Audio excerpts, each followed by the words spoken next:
Praise the Lord. प्रियो, वर्तमान समय में मनुष्य अपने आप को महान समझता है और अपनी ही तारीफों का वर्णन करता रहता है और अपनी ही प्रशंसा दूसरों को सुनाता रहता है, लेकिन मेरी प्रशंसा तो क्रूस पर है। एक समय की बात है, एक घोड़ा और एक गधा आपस में बातें कर रहे थे। तब घोड़े ने गधे से कहा, क्या तुम्हें मालूम है मेरी पीठ के ऊपर बड़े बड़े राजा महाराजा सवारी किया करते हैं और शादी के अवसर पर दूल्हा मेरी पीठ पर जो बड़ी शान के साथ सवारी करते हैं।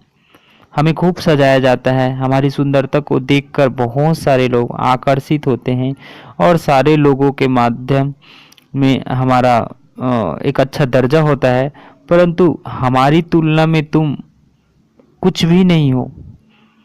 तुम तो सिर्फ एक बोझ उठाने वाले के नाम से पहचाने जाते हो, किंतु हमें लोग एक अलग ही अंदाज से देखते हैं। कुछ इसी तरह घोड़ा अपनी तारीफ में कुछ कह रहा था। गधा कुछ समय के लिए जो शांत रहने के बाद बोला, तुम जो कह रहे हो वह ठीक है, तुम्हारी तुलना में हम कुछ भी नहीं है, लेकिन आज से 2000 वर्ष पूर्व राजाओं का राजा, प्रभुओं का प्रभु इस संसार में एक मनुष्य रूप में आया था, वही यीशु मसीह। तब हमारी पीठ के ऊपर बैठकर सवारी किया था। यह हम लोगों के लिए बड़े घमंड की बात है। सचमुच प्रभु के लोग इस गधे के समान हैं। संसार में उनकी कोई भी कीमत नहीं है, लेकिन हम यह घमंड कर सकते हैं कि हमारे या सारे संसार के मालिक प्रभु यीशु मसीह को हम अपने ऊपर लेकर चलते हैं।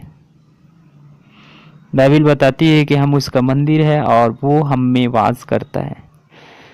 हमारे पापों की क्षमा के लिए प्रभु यीशु मसीह अपने कंधों पर क्रूस उठाया। वह प्रभु का संदेश हम अपने कंधों में उठाएंगे। यह प्रभु के सामने आदर की योग्य है। प्रियो, दुनिया में इस प्रकार का लोग, भली मैंने आपको जो एक गधा और घोड़ा के रूप में बताया, लेकिन वास्तव में प्रियो ऐसे लोग आपको संसार में बहुत मिलेंगे जो अपना तारीफ करवाना, अपना तारीफ सुनना पसंद करते हैं। ऊंची ऊंची फेंकते रहते हैं, बातों का ढेर बनाते रहते हैं। लेकिन प्रियो, मैं आपको बताना चाहता हूँ, आज हम जो विश्वास में हैं, आज जो प्रभु के लोग पाए जाते हैं, प्रियो लिखा है बाइबल में, जहाँ तुम्हारा धन वहाँ तुम्हारा मन। तो प्रियो, अगर हम उस परमेश्वर पर टिकाए रहते हैं तो अवश्य जो है हम उस मंजिल के लिए, जब इस पृथ्वी पर हम बनाए गए उसकी महिमा के लिए, तो एक दिन अवश्य ही हम उनके सामने निरंतर बैठकर उनका स्तुति आराधना करेंगे।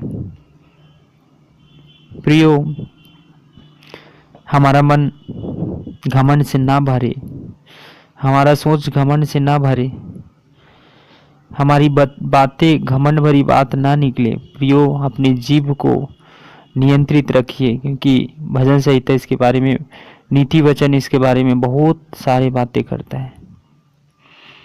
प्रियो, मैं आशा करता हूँ कि ये कहानी, छोटी सी कहानी थी, जो आपको पसंद आई होगी।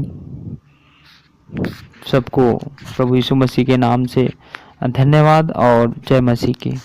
प्रभु आपको बहुतायत का आशीष दे और आपका जीवन परमेश्वर में बढ़ते जाए।